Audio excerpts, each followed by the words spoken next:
চাল মিলিয়ে হলো 3 কেজি। আর এদিকে হলো আপনার মাংস হলো 6 কেজি, হ্যাঁ 5.5 কেজির উপরে আর কি, 6 কেজি মাংস।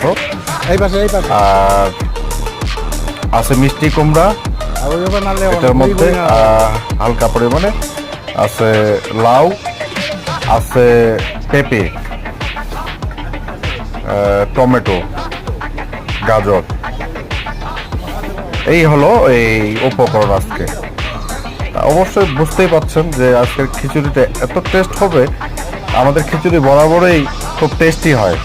আজকের খিচুড়িটা আমরা আশা করতেছি খুবই টেস্ট হবে, কারণ আমরা যখন লবণ চেখে দেখলাম তখনই বুঝতে পারছি যে এটা অনেক টেস্টি। যাই হোক, নন্দী ভাই লাগা দিচ্ছেন।